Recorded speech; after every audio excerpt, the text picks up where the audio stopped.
আমার মেধা সম্পর্কে আমার সম্পূর্ণ পরিমাণে আস্থা আছে। আমি পরীক্ষা দিলে হয়তো আমি আবার সাকসেসফুল হব, কিন্তু আমাদের তো সেই ক্ষমতা আর আজ নেই যে ক্ষমতাটা আমাদের একটা সময় ছিল। আর আপনারা একটা কথা ভাবুন, যেখানে এই ব্যাপক দুর্নীতির মাঝখানেও আমরা চাকরিটা পেয়েছিলাম, সিংহের মুখ থেকে মাংস ছিনিয়ে আনার মতো, সেইখানে আমরা আজকে এই রকম একটা কঠিন পরিস্থিতির মধ্যে পড়লাম। আমরা সত্যি করেই সুপ্রিম কোর্টের কাছে আশা করেছিলাম যে আমরা আমাদের নিরপরাধকে ন্যায় বিচার পাইয়ে দেবে এবং আমরা সম্মান ফিরে পাবো। দেখুন, এক দলের কাছে চাকরিটা কিন্তু পেটের ভাতের। আমার এমন অনেক সহকর্মী রয়েছে যাদের অনেক লোন রয়েছে, যাদের ছোট ছোট বাচ্চা রয়েছে, যারা আজকে পথে বসে গেল। আবার আরেক দলের কাছে এটা সম্মান আদায় করাও। আজকে আমি একজন পিএইচডি হোল্ডার, এমফিল পিএইচডি করা রামকৃষ্ণ মিশনের ছাত্র। আজকে আমার সম্মানটা কোথায় গেল? আজকে আমি আমার পাড়ায় ঢুকতে পারবো না, সবাই বলবে দেখো চোর এসছে। আমার কাছে চাকরি বাঁচানোটা কিন্তু সম্মান আদায়ের একটা লড়াই ছিল, সেই সম্মানটা আমি আজকে আদায় করতে পারলাম না। আমরা এবং আমার বন্ধুরা, আমার সহযোদ্ধারা সবাই আজকে সম্মান হারালাম।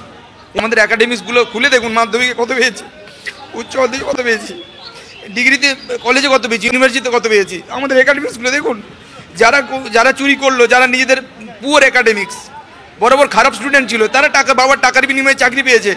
আমার বাবাই তো এই লেভেলে মারা গেছে। আমি তারপর নিজে পড়াশোনা করে নিজের যোগ্যতা এসেছি এখানে। তা আমাদের এটা পাওনা ছিল না, টোটালি আনএক্সপেক্টেড। রাজ্য সরকারকে দায় নিতে হবে এবং আমরা বিচার ব্যবস্থার কাছে বলবো এটা কি বিচার হলো। সিবিআই যে রিপোর্ট দিল, বাগ কমিটির যে রিপোর্ট দিল, এসএসসি যেটা স্বীকার করে নিল, আইডেন্টিফাই হলো, তারপরে বলছেন নেই, পাওয়া যাচ্ছে না, আরও থাকতে পারে। সেই হাইকোর্টের রায়টাকে মান্যতা দিলেন। 19,000 যোগ্য ছেলে মেয়ে কোথায় যাবে এই পয়সা? একটা জিনিস বলুন তো, আপনি যে সময় পড়াশুনো করেছেন, আপনাকে আবার 10 বছর পরে যদি বলি সেই পরীক্ষাটায় পাস করতে, কজন পাস করবে? কিছুজন করবে, কিন্তু অনেকে তো নাও করতে পারে। পরীক্ষা, কম্পিটিটিভ পরীক্ষা একটা সূক্ষ্ম বিষয়, ওই দিনের ব্যাপার, ওই সময়ের ব্যাপার, কে কোন প্রশ্নের উত্তর করবে, কোনটা ভুল করবে, ঠিক করবে। তো আমি আজ থেকে 10 বছর আগে, 8 বছর আগে যে পরীক্ষাটা দিয়ে পাস করেছি, আমি কি আজকে পারবো? এর কোনো গ্যারান্টি আছে? হয়তো পারতে পারি, আবার নাও তো পারতে পারি। তাহলে এর দায় কে নেবে? আমি নিজেও জানি না আমি ওই পরীক্ষাটাতে পাস করবো কিনা, কিন্তু 8 বছর আগে আমি পাস করেছিলাম, এটা তো আমি জানি। তাহলে এর দায়টা কে নেবে? আমাদের এই অনিশ্চয়তাটা কে নেবে? এই যে অসম্মানহীনতা হলো, আমরা কি করে সেই অযোগ্যদের থেকে নিজেদের যোগ্য ছিলাম এটা প্রমাণ করব? আমাদেরকে তো পথে বসিয়ে দিয়েছে। তাহলে সারা জীবন অনেস্ট থেকে, সৎ থেকে, পড়াশুনো করে, কোনোদিন চিটিং না করে, ভালো করে পরীক্ষা দিয়ে পড়াশুনো করে, তাহলে মানুষ কেন সৎ হবে? আসলে সমস্যাটা হচ্ছে গোটা রাজ্য সরকার যেভাবে চলছে, চারিদিকে চুরি, সেই চুরির পরিণতি আমাদের জীবন দিয়ে, আমাদের জীবিকা দিয়ে তার দাম দিতে হচ্ছে। এইভাবে রাজনীতি দ্বারা ইনফ্লুয়েন্স হয়ে এইভাবে রায় দেওয়া ঠিক হয়নি। রাজ্য সরকার যদি পৃথকীকরণটা আগেই করতো, তাহলে তো আজকে আপনাদের এই দিনটা দেখতে হতো না। সে তো অবশ্যই, এখানে রাজ্য সরকার অনেকটাই দায়ী, পুরোপুরি রাজ্য সরকার দায়ী। এখন আমরা কোথায় যাব? আমাদের বউ, সংসার, ছেলে, মা, বোন সব এইগুলো নিয়ে আমরা কোথায় যাব এখন আমরা? আর সেই বয়স আছে নাকি যে আবার পরীক্ষা দিব?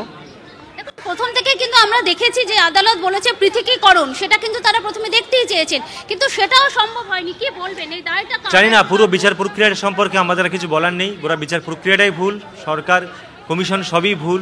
সব তথ্য দেওয়ার পরও কেন বাতিল হলো বুঝতে পারছি না। আমরা খুবই আশাহত, আর কিছু বলতে ভালো লাগছে না, মানসিকভাবে ভালো লাগছে। হ্যাঁ, এই দায়টা কাকে দেবেন? এই যে আজকে পুরো প্যানেলটাই বাতিল করা হতো, যদি রাজ্য সরকার আগে পৃথকীকরণ করে দিতেন তাহলে আজকে কি এই দিকটা দেখতে হতো? পৃথকীকরণ তো করে দিয়েছে, যেখানে রাজ্য সরকার চাইছে, এসএসসি দিল, সিবিআই ডেটা দিল লাস্টের দিন, তা সত্ত্বেও এটা পৃথকীকরণ হলো না।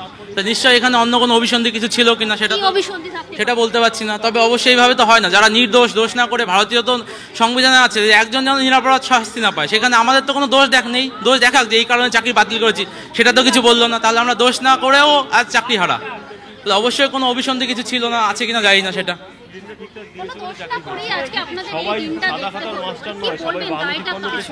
কিছু আর কি বলবো, দায় আমাদের বিশ্বাস করাটাই ভুল। মানে সত্যের জয় হবে এটা ভেবেছিলাম, এটাই আমাদের ভুল। সৎ পথে থাকাটাই ভুল, এটাই। এই যে যোগ্য অযোগ্য যেটা পৃথকীকরণ, সেটা যদি করে দিত রাজ্য সরকার, যাদের থেকে টাকাটা ফেরত চেয়েছে তারা কি যোগ্য না অযোগ্য? নিশ্চয়ই অযোগ্য, তাই জন্য তাদের থেকে টাকাটা ফেরত চেয়েছে। তাহলে তো বোঝাই যাচ্ছে কারা যোগ্য আর অযোগ্য। তাহলে আমাদের চাকরিটা গেল কেন? আমার কথাটা এটা। আমরা যতদূর জানি একটা পৃথকীকরণের তালিকা তারা সুপ্রিম কোর্টে দিয়ে দিয়েছে। 5,303 জন দীপ্ত কণ্ঠে তারা বলে এলো লাস্ট দিনকে। 5,303 সংখ্যাটা, এত সংখ্যাটা পেয়ে গেল এত কিছু জানার পরেও আমি জানি না, আমি বলতে পারছি না, বুঝলেন তো। আমি আনএক্সপেক্টেড এটা আমরা কখনো কল্পনা করিনি যে দোষ না করেও এইভাবে আমাদেরকে শাস্তি পেতে হবে। কিন্তু এরপরে আপনারা এবার কি করবেন? সুপ্রিম কোর্ট বুঝতে পারছি না, এই মুহূর্তে বুঝতে পারছি না কি করব আমরা সেটাই তো ভেবে পাচ্ছি না যে আমরা কোনো অন্যায় করলাম না, তার দায় আমাদের কেন নিতে হবে? ভারতীয় বিচার ব্যবস্থা কি এই আমাদের প্রতি এই ন্যায় করছে? সৎভাবে পড়াশুনো করলাম, সৎভাবে পরীক্ষা দিলাম, সৎভাবে চাকরি করছিলাম, অযোগ্যদের জন্য আমাদের আজকে এই অবস্থা হলো। না, বাংলায় জায়গা নেই, এটা চলছে তো। আমরা চাকরি করছি, আমাদেরকে এই অবস্থা করছে। বেকার যারা চাকরি করছে না তাদের কি অবস্থা কল্পনা করে দেখুন তাহলে।